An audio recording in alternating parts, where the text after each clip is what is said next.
So I saw a post the other day on social media and it made me really think. And so I wanted to do a show today about life-work balance.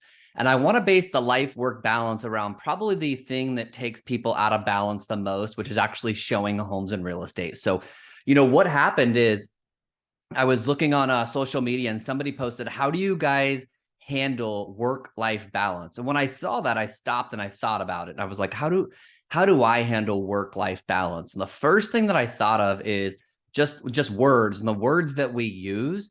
And I think the words have power. So work-life balance. So I thought, I would actually base this around more of a life-work balance. That's how I look at this, is like, I want to live my life and then also work so that I can make money to fund my life. So it's not like, hey, I'm going to go out and work, and then I got to fit life in. It's I put my life plan together and I've got to work to make sure that I get that done. So pretty much plan your job around your life. It's pretty simple. Don't cancel your life plans for money. You either trade your life plans for money and will end up at the end of your life highly disappointed, or you'll find ways to leverage your work to do both. I hear a lot of agents, and there's nothing wrong with this, but I do hear it all the time. So when I'm talking to them, they're going through this conflicting, story in their mind where they actually want to close more real estate transactions, but they've got something that they feel that is a bigger responsibility. And it may be. So I've had people tell me, that they're a grandparent and they got to hang out with the grandkids more, or, parents that are like, hey, I got to stay at home with my kids more. And I get all that.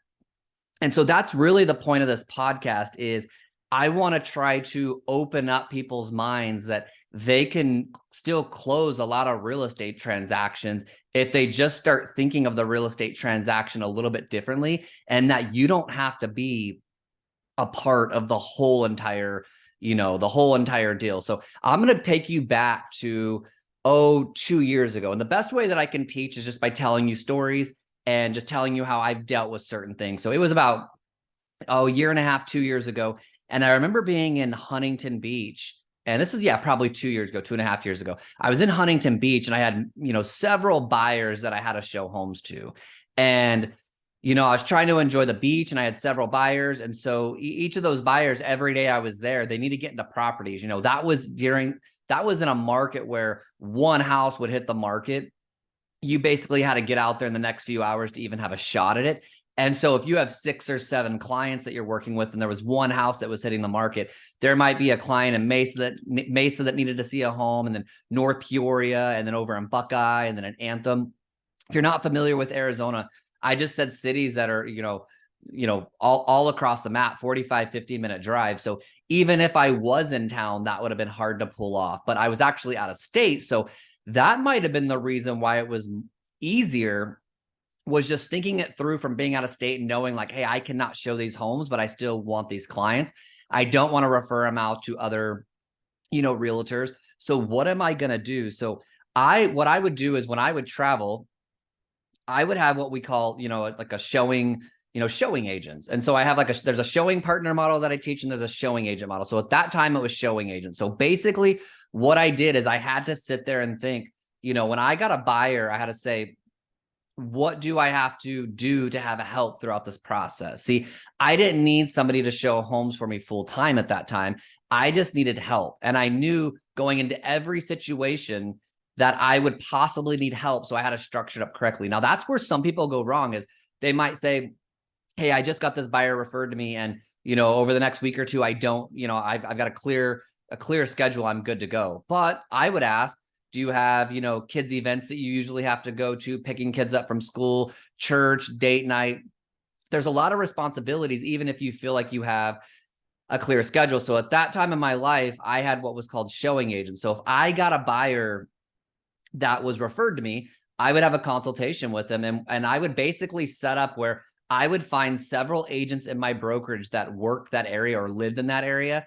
And that's how I would refer business, not refer business, but that's how I'd have people show houses for me. And so that changed over the years into a showing partner that I put on salary. But that was really where it stemmed from. Is like, I just knew that if I was going to live my life and grow my company, that I was going to need somebody to help me show homes. So I'm going to even take you, So I was doing that. So I was doing showing agents, and I'd have people help me out here and there, paying $40, $50 a house. And that was great, right? Well, that started to get to become a full-time job of just getting those scheduled with agents. So I remember I was in Huntington Beach, and I've told this story before, but I wanted to bring it up again because I feel like this is a good framework for this whole life work balance. So I was in Huntington Beach, and I talked to this guy named Frank Klesitz, and we were going over some of the things that I wanted in life. And how I was saying this stuff was almost like one could only happen at the expense of others. And what I learned on that phone call,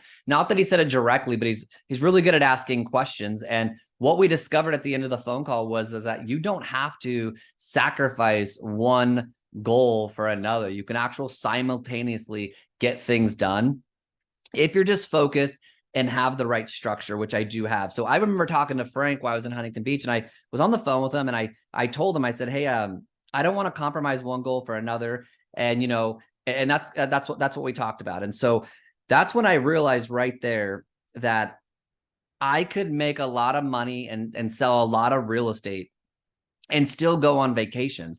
And that was my goal about a year and a half ago. It was, I want to sell a lot of real estate. I want to have a lot of clients, but I want to take a lot of vacations. And so last year I took 20 vacations, but that was a life by design. That was an accident. That wasn't, I've been through stages of doing this for 17 years where I used to just be like, I would tell my wife, hey, we can just go on vacation when I'm slow, or we can go on vacation whenever. And you realize like how limiting you're making your life when you say, hey, I can only go do this when I'm slow. Like if I'm slower at work, we can go on vacation. Then when you get on vacation, all of a sudden you get work, and now you're not enjoying your vacation. You feel like you're in this little bit of a, in this complex situation where you're like, man, why can't I live both lives? Like, why can't I have a lot of deals going down and be on vacation? And that's what I'm here to teach you today. So I was determined to make a lot of money and go on a lot of vacations. And that's how I structured this. So if you're somebody who wants that, listen more. So I want to take you back, and I know I've told some of this story before, and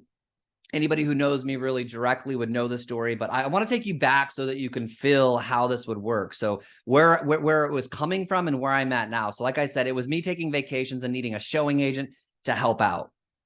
And that was the starting point of everything. So then that got bigger than I thought it would get, and it was great. I was having leverage to help me out, and it was really good. So then I was at the gym one day, and I remember being at the gym one day, and I had a lot of buyers, and I was doing the scheduling people to go show homes for me. I would go show someone I could. Other people would show homes for me. I was at the gym, and this guy named Dave Jasinski was on a podcast that I was listening to, and they were talking about the showing partner model. And that's where I was like, okay, this is different. I have like a showing agent model. This is a showing partner model. This is someone that was bringing people on for salary to show homes for him. And so that like that person was with your client throughout the whole entire process. And so that's after I heard that podcast, I called Dave and met up with him, and he totally changed my business. And I got a showing partner that I paid. I actually hired 2 showing partners, interviewed agents, interviewed 2 people, a lot of people, hired 2 people, got them licensed and put them on salary, right? So they were showing homes for me. So as I tell the story though, and the reason why I want to go over this in more depth is as I tell the story, I realize people see where like I might be at now with my showing partner, and they just like kind of discredit it. Like, Chris, like, I don't really want to pay somebody a salary. I'm not always busy. I don't want to have that pressure, and I get it. So that's why I want to back this up and teach people now, like, hey, just because this is where I'm at wasn't where I was. And I want to now teach you this, like the baby steps that would introduce you into start doing this. So let's start with this limiting beliefs. So you think your clients only want to work with you. So I'm looking at my phone right now, some notes that I made, because this is something that I hear often when I tell people, hey, like you can have somebody show homes for you. Their limiting belief is they think that client will only work with them. Well, Chris, this is a past client of mine, or Chris, this is my family member. And you're the list, I've never met this person. The list is going to go on and on of your limiting beliefs. So I want to change that for you so that you can see that that's not actually the truth. So I wrote down some stories of some clients. So let's go, Tanya, one of my clients. So basically, right now it's a past client of mine. I helped her buy a house about 4 years ago, and she lives there. So she wants to sell her house and buy a new house. So she's with my showing partner, Nathan. and they go look at homes. So when she group texts us and says, "Hey, I want to see this house," she goes and looks. The other day, I was at the gym. My showing partner showed the house, and they wanted to make an offer on it. And I actually structured the deal at the gym after I was done working out in the cafe, and put that offer together. My client Nick, I've actually never met Nick in person. So I did the initial phone call with him while I was in Mexico, and I did the buyer consultation while I was a week later in Vegas at a real estate conference. And Nathan has showed him probably like 6-7 homes during the process, and then we went under contract. But I've actually never met Nick outside of being on Zoom calls and on the phone. I've never seen the house that he lives in, and he gave us the most raving review on Google about our services. People love this because they have access to somebody at all times to get them in. Danny, one of my really great clients, I've helped Danny buy and sell many houses.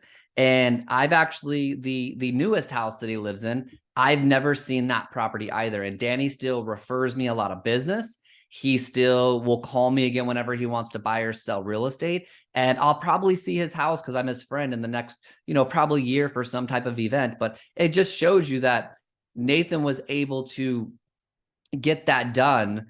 And I was able to deal with all the high level conversations, the negotiations and the repairs and the appraisals, all that kind of stuff. But the showing of houses wasn't something that had to be done. Craig, here's a really cool story. And I'm trying to get you to understand that I'm in the same situation as you are. And so, but I just don't have that limiting belief anymore. I did it one time, but not anymore. But that's probably because now I did it.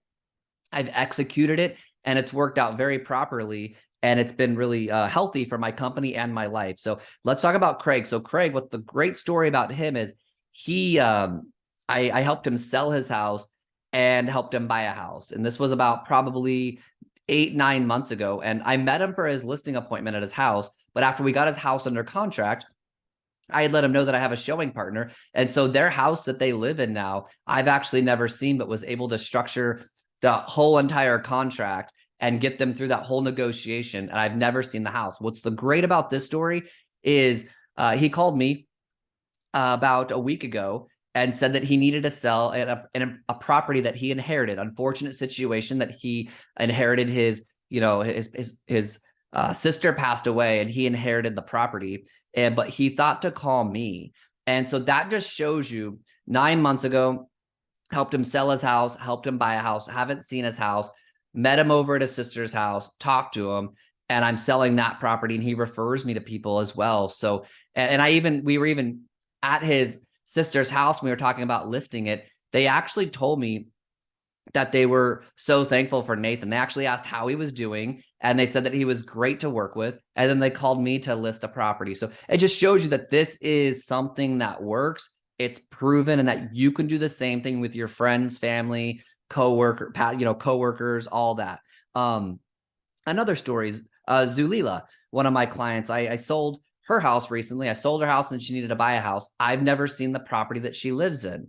And so there's nothing wrong with this, not seeing the property. I have video of the property from my showing partner. I still structured the deal. I was involved in all the important stuff for my client. She was so thankful that I was the one coordinating and orchestrating the sell and buy of her home, even though I haven't seen her property. I'm going to give you a few more. So Roger and Melanie are another client that my showing partner helped. And my showing partner helped them. And then about 7 months later, they referred me to Pete and Lisa, who needed to buy a house. So I've helped them buy an $800,000 house that Nathan, my showing partner, helped them with.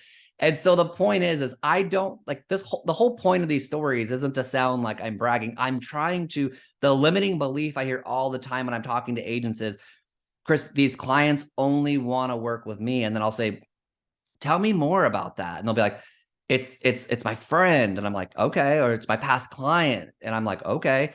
And we just keep going down this list. And then I have a story for every one of their limiting beliefs. So I'm telling them, it's not a bragging. It's just, hey, this is my stories. And I think that might be something, if you challenged it, you'd find out is not true. This is another good situation. Carl, he was actually a lead that came in last night, it was a lead that came in actually around 3:30 p.m. and online. And he texted me and he said, hey, I want to see this property. It wasn't my listing, but it was in Levine. It was vacant. And I couldn't go because I was heading out to go to the gym. I was going to get going to the doctor, and then I was going to the gym. So right there, and he wanted to go see that at 5. I've never met this guy, never talked to him on the phone, but I just said, hey, can you go at 5 o'clock today? And he said, yeah. So I said, my showing partner, Nathan's going to meet you there. He'll get you in. And then after you're done looking at the property, I'll get on the phone with you and we'll have a conversation. I'll be able to help you out with any house in Arizona. He said, great. But Nathan showed him that property last night and he didn't like that property. We've locked him up now, and he just requested this morning to go see more properties. Solid, right? Another one, my mother. So when people say family, I'm like, I get it. My mom lives in Oklahoma, and she was here last week, and she's, going to be buying a property to, be here 2-3 months out of the year. And she texted me why she was in town. We see each other all the time while she's here. And she said, hey, I want to go look in this area. I really think that's where I want to live. And then I said, okay, I'm going to have Nathan follow up with you, and he's going to get these all scheduled, because she sent me over homes. And I said, hey, I forward these over to Nathan. I did a group text, and Nathan showed her 2 days later. My mom actually called me, a business owner who's retired, but has ran, uber successful companies. She called me and she's like, hey, I want to let you know your showing partner is solid. And I was like, thanks, Mom. I take that as a high compliment. She's like, he represents your brand just the way you'd want it. And I said, I'm so thankful. I called Nathan. I was like, dude, you've impressed my mom. That means a lot to me. And I thank you for that. So there's 2 reasons. So those are just the stories that I wanted to share with you. I have many more, but those were the ones where I tried to, cherry pick some stories so that you can get rid of any limiting beliefs you have on a showing partner, or even a showing agent. Now, there's 2 reasons to hire a showing partner. There's the personal life reason, and then there's the team model reason. I'm going to explain both those for you. I think the easiest one is the personal life. Like, why would you hire somebody to show homes? Now, when I was talking about my story, that's somebody that I have like on staff, pay a salary, just works for me, can't do their own transactions, just on call for me, right? Now, you might say, Chris, not paying someone a salary. I say, I totally get it. That's why we can get you showing agents. And at the end of this podcast, I'm going to give you a resource that makes this so much simpler than when I was doing this 2.5 years ago by just finding agents to show my clients home. So the personal life situation. So if a realtor came to me right now and said, Chris, I would never have any reason to have somebody show one of my clients' homes, I would challenge them that you either have no clients or you have no priorities outside of work. And I know, as I said that was super opinionated, but I want to challenge you on this is, if you told me you never needed somebody to help you with showing homes, I would say you either don't have any clients, or you have no priorities outside of work. And why I mean that is, let me just go over some of my priorities. And this is outside of a busy schedule. So this is why I'm talking to the agent who's like, Chris, I don't need a full-time agent. I'm like, I get it. But then they even say, like, why would I ever need somebody to go show homes for me for $40 a house? And I would say,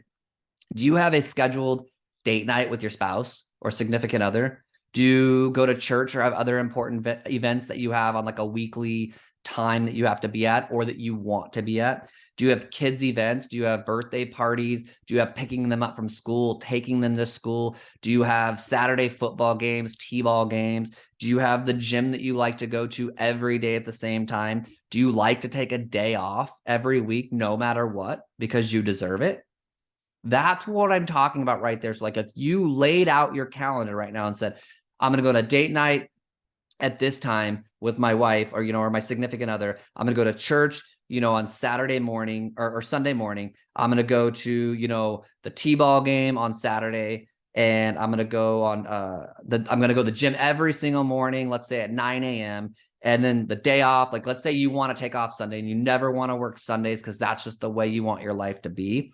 And then let's now add on vacations. You want to take more vacations, but you might not be taking them due to, oh, I might have a client who wants to show a home. All those things right there, that's why you would want to have a system set up that someone could show homes for you whenever you're in another priority. And you should have other priorities in your life outside of work. And your clients deserve to see homes on their schedule and when they want to see homes. So that's where I go to. There's both can be true. I can have other priorities outside of work, and my client deserves to see that property if I have another commitment or a priority to attend. So if I'm at the gym and my client wants to go see a house at that time, that would be for you to hire someone out. Now, let's say you go to church on Sunday and somebody says, hey, I want to see these 3 properties on Sunday morning. Well, that right there, you either say, I'm going to go to church or I'm going to have these shown. And that's where you could still have the property shown. An important one for me in my life now is my wife and I, we go on Thursday night date nights. And that's where I finally gotten to a point in my life where I don't want to sacrifice those nights anymore for money. Because all I would be doing is telling my wife, if a buyer wanted to see a home at that time, the only thing that I could be telling her is that going and making that money is more important than the commitment that I had made to her for date night on Thursday night. And I feel that in my life, that I can do date night on Thursday, and all my clients who want to see homes on Thursday night can go with a showing agent. So that's so cool. And it's so relieving to know that, like, that's how I think people's lives get bigger, is when they don't come from this limiting belief and they come from like, all this can get done. Like, if you just have the proper systems and people to help you, you can get this set up. So now that was the personal life side. So that's like almost every agent should, if you have a buyer that is looking for houses for more than one day, you should get to somewhere in that schedule where you're showing them homes that it conflicts with one of your other priorities, and that you have to have a showing agent go do it. Because I hear it all the time. It's like, for example, like I invite agents to classes and they'll text me like, hey, I got this buyer, I can't go to that class, I got to go show this home. And I'm like, man, they could have went to the class and had the home shown for like $40 and got the knowledge to build their company and still got that buyer shown $40. Like that's power right there. When you get rid of your limiting beliefs, find a podcast like this that's going to challenge you on them and think of things different. So now that was the personal life. Now the team model, I want anybody listening to this right now who has like a team and thinks like a team leader, this is for you for the next few minutes. So the typical traditional team leader was, hey, I get leads that come in, maybe buyer leads. I pass them off to an agent on my team, and we do like a 50-50 split. Great. I did that for years. I would get a buyer, pass it off, do a consultation, pass it off to my buyer's agent. They would do the whole deal. They would show them homes, write the contract. I really knew nothing about the transaction. 50-50 split, all was good, right? Well, this changes that, because you've got to be challenged at a certain point. So I have a coach that challenged me a little over a year and a half ago, and said, Chris, when I'm looking at your P&L, how much you're paying people to do the buyer transaction work, it's so much. I believe it was like at $700,000 in 1 year that I was paying agents on their 50-50 split, or what we'd call the cost of sale. So I was paying out so much money for people to go and close these buyer transactions for me. Now, don't get me wrong, I was still making a lot of money on my end, but as a business owner and CEO, it was, how do I, keep more of that? And so what we found out is through the showing partner, actually having someone on salary, that's where I was able to, buyer comes to me, and instead of passing it off to a buyer's agent on a 50-50 split, I could still have that client, keep that client, pay a salary to an agent, and give them a percentage through closing at the end of the deal on the closing through the title.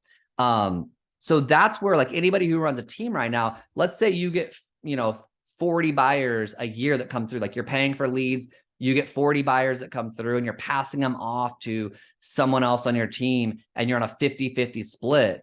You could structure where you get a showing partner, pay them a salary, and don't have to worry about giving so much money away, because you could still be keeping, 90% maybe plus outside of the salary. But you'll find out at the end of the year, like paying someone $32,000, $35,000, and then 5 or 10% at the closing is going to make you a ton more money. So here's where I feel is the key to, if you're going to have someone help you show homes or have a showing partner, the key that keeps us all together, like the one of the most important things is the buyer consultation. So if you just go into the consultation and this is very well scripted and planned and you speak it confidently, your clients won't even question it. They don't challenge it. They actually don't even, I don't think, care. For example, I went yesterday to get a physical and I sat down in the one room and he said, hey, I'm the nurse and I'm going to do, the vital signs and do this and that, check your blood pressure and your temperature and all that. And once I'm done, you're going to go into the other room and talk to the doctor. And I thought, okay, I never once sat there and questioned that guy and thought, well, why do I got to go to the other room and talk to the doctor? And I never, when I got into the doctor's room, I never was like, hey, doctor, like, why didn't you check my vitals and my blood pressure? Like, why do you pay that person to do that when you were sitting in this room? It looks like doing nothing. But I don't know that. Like, that's how their process works. And it worked solid. Like, I walked in there, nurse did this for about 10 minutes. I then walked in the other room. Nurse had all the information, looked it over, did their part. I was out the door. Never questioned, never thought that they should both be doing the same job. My pool guy, he comes every week. I never walk out and think, hey, guy in my backyard cleaning my pool, like, you're not the owner of the company that, came to my house initially when I hired you guys. Like, there's someone different in my backyard all the time. And I never even once questioned it because I have a clean pool. When it always looks good, it's fine. So I want to challenge people that we think just because we're in real estate that things have to be different. And I think if you have a really good consultation and let them know exactly how it's going to go, they're totally confident in it. So in my buyer consultation, we go over when they come in, we talk about how they were referred to me in that connection. We kind of have that talk, and then it's the lender. And then we talk about what they're looking for in their price range. And I set them up on a home portal in my MLS. When we get to the spot that talks about showing homes, if I have a showing partner, so I talk about that. I say, hey, I have Nathan who's going to show you homes. When you leave here, I'm going to do a group text. Any homes you want to see, just send in that group text. He'll line them up with your schedule, the owner's schedules. You're good to go. Like, it's solid. When you're done looking at homes, if you want to make an offer, he's going to reach out to me. I'll get on the phone with you. We'll structure it. We'll get it together. Now, let's say you don't have a showing partner and you just have like random showing agents that you're hiring. That's where you just say, hey, do you know what? When you want to look at homes, just text me. Let me know what house you want to see, what time you want to go. I'll get that lined up. I have several agents that actually show homes for me. So any given day that you want to look at homes, I'll have the agent that's available get you into the property. If it's a house that you like, I'll get on the phone with you and structure it and go from there. They don't care. Like, they love that process. They just feel like you have like someone on call at all times to get them into the property. It's still your client, because what your clients are actually hiring you for is not to get into properties. They're not. They're hiring you because they want you to structure that. They either know you really well and they like working with your personality, or that, and they know that you're really, really good at negotiations or the whole entire structuring of the process. Like, when people call me to sell and buy, some realtors don't want to pull that off in this market. I'm really good at it. They're hiring my brain for that. I'm going to get them through that whole entire process, answer questions for them, but showing of the homes doesn't have to be in the equation. Now, as I say that, there are still times where I show homes, and I actually have somebody on salary that shows homes for me. Like yesterday, I had a client who's selling their home in Tucson, like a $1.1 million home. They're coming to North Peoria to buy about a $900,000 to $1 million home. I had never met them. I talked to them on the phone, and they were like, hey, Chris, we want to work with you. Once our agent gets an offer on our house in Tucson, we're going to be buying a house. Well, I set them up on a search, right? And they said they wanted to come and just look at some properties, and I'm cool with that. So whenever they said, hey, we want to look at these 9 properties, I just forwarded that email over to my showing partner and said, hey, coordinate the whole entire thing.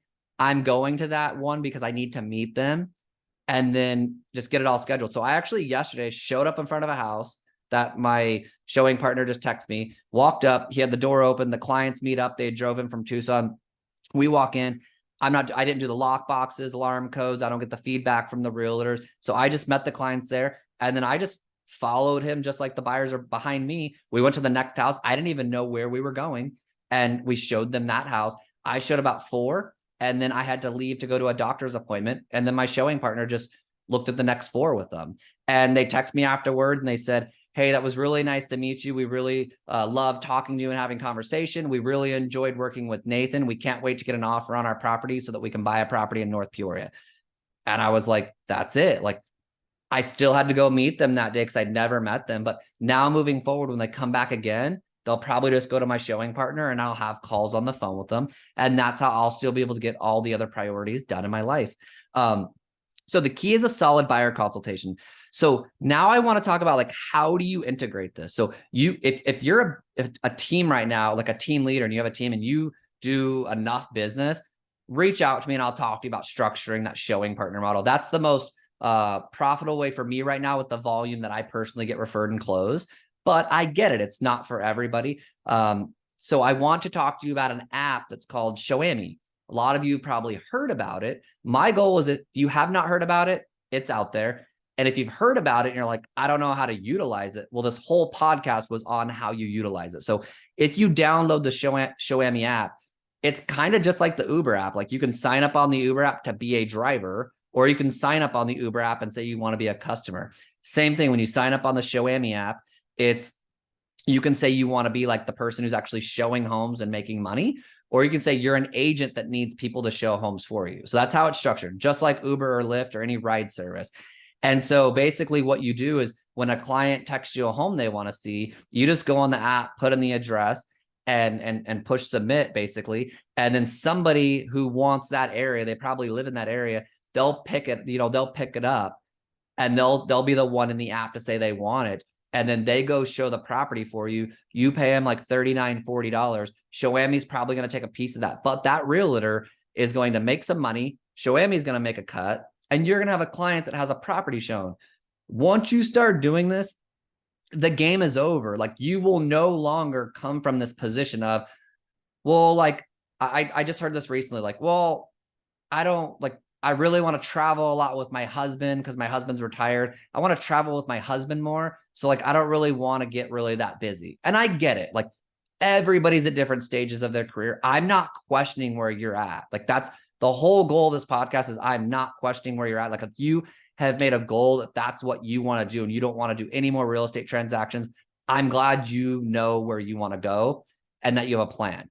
This podcast is for everybody who's saying that as almost like an excuse or a limiting belief, or they just don't think they can both happen. So they just say out loud, like, my husband's retired, I want to travel with him more, so like I can't do more real estate. And if that's really the truth, great. But if they're just saying that as a limiting belief, and they thought, oh, well, I can still close 60 transactions and travel and have people show homes for me, like I'm this podcast is for you. I'm trying to open up your brain and say, like, this is possible, because I did it both ways. And what's really cool is, I didn't have Showami 2 years ago, or I don't think so, or maybe I didn't know about it, but like, I didn't know about it, or it wasn't there yet. I have no idea. But like 2 years ago, I was just finding agents in my brokerage that worked those areas. And I had like a little spreadsheet of people who work certain areas, and I'd have to do it like that. So it was getting to be a little bit more complex. That's why when I heard the podcast that Dave was on talking about a showing partner model, that's why I went that model and hired 2 salaried agents to show homes for me, because I was like, I didn't want to even coordinate that anymore with how many clients I have.